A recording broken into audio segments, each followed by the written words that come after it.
I really slept in this morning. It's 10:34. Here's my outfit for today. And you guys are gonna love this. These shorts are getting too loose. Like, these used to be super tight, but they're getting loose now. Really loose. That's progress. Breakfast and also podcasts. I ordered these off of the internet a while ago and they arrived and I promptly made myself a pot of coffee. But you're gonna find out why that was a bad idea. I had a couple of cups and did some crafting.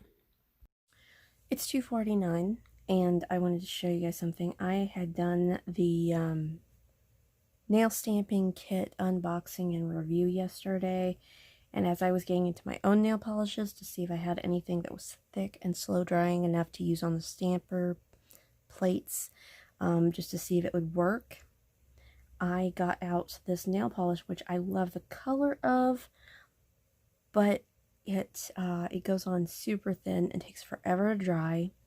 The brand name is Essie, and the color is Mademoiselle. Let's see if I can get this to focus. No, not quite. It's a super pale pink that almost matches my nail beds, and I think it's really cute. But it does not, it's not good. So, I rarely use it. The bottle's almost completely full. You're probably wondering why it's sitting open with a toothpick in it, and that is because I was watching videos on how to thicken really thin, almost useless nail polish, and they said to open it, clean off the brush with a nail polish remover, and then leave it open in a well-ventilated area while stirring it repeatedly, and it would just slowly thicken up. And if it went too far, to add some thinner to it. I don't have anything thinner. I don't know where I get it. Maybe Sally's Beauty Supply. I don't know.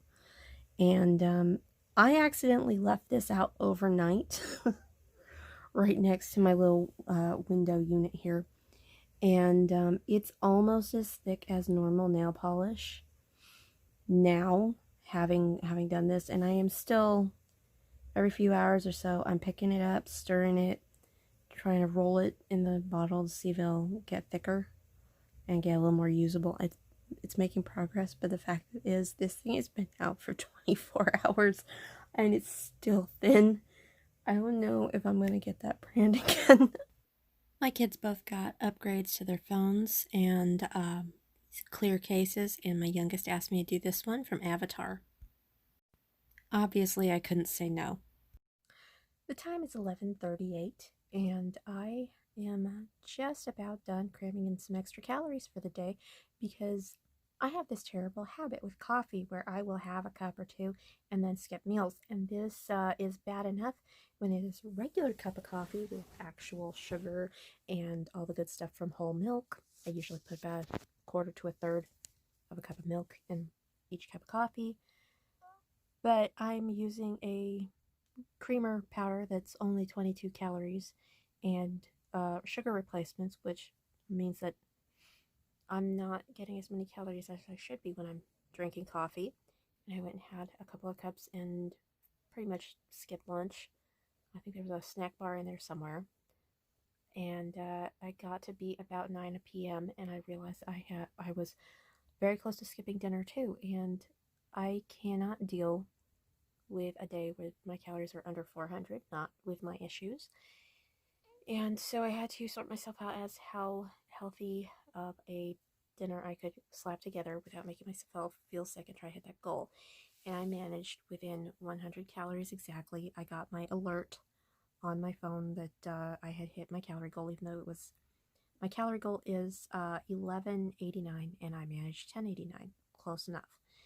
That took 2 frozen frittatas, a keto shake and a half, and 2 of the Fat Bomb candies, which is not a real candy, it just tastes like one, almost.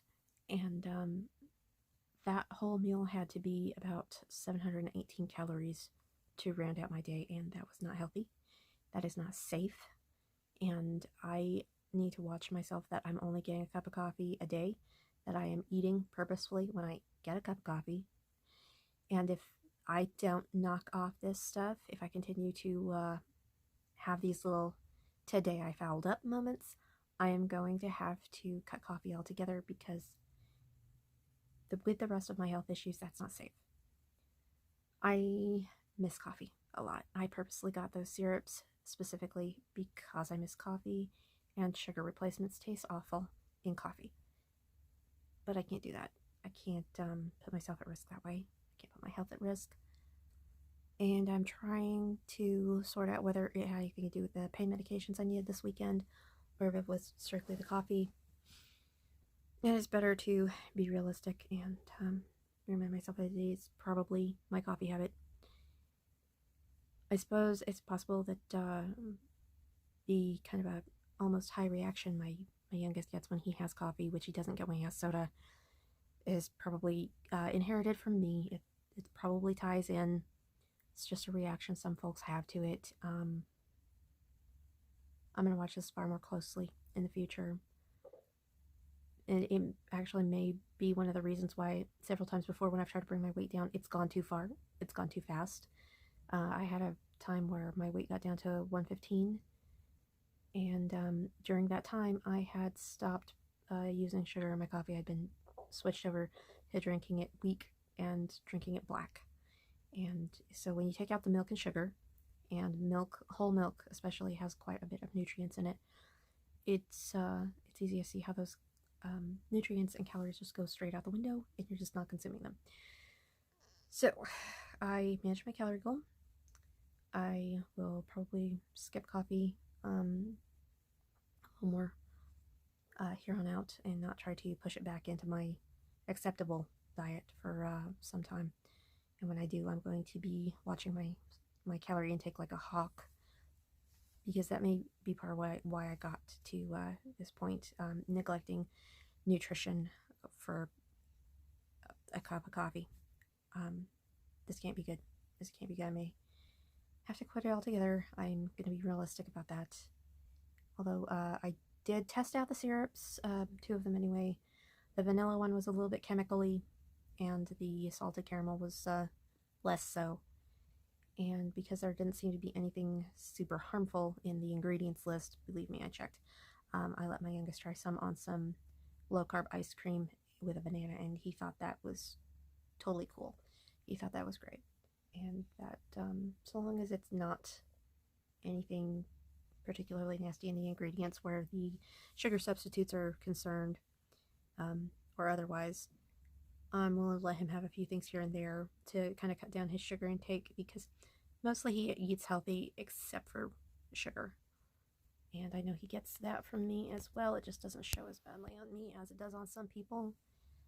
But if you ever heard the term skinny fat, I think when my weight is low, I probably fall into that category where I'm not exactly trying to get ripped. I need more exercise. A low weight does not necessarily mean healthy.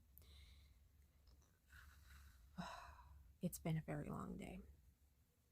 It would have been longer if I had tried to finish out my day under 400 calories. And I'm glad I caught it when I did. And I'm as low as it was. I mean, the other day when I didn't make my goal, that was no big deal. But today I didn't make my goal by more than half. And that would have been really bad, because tomorrow I would have been dragging quite a bit and I have things to do. Thank you for sharing my day with me.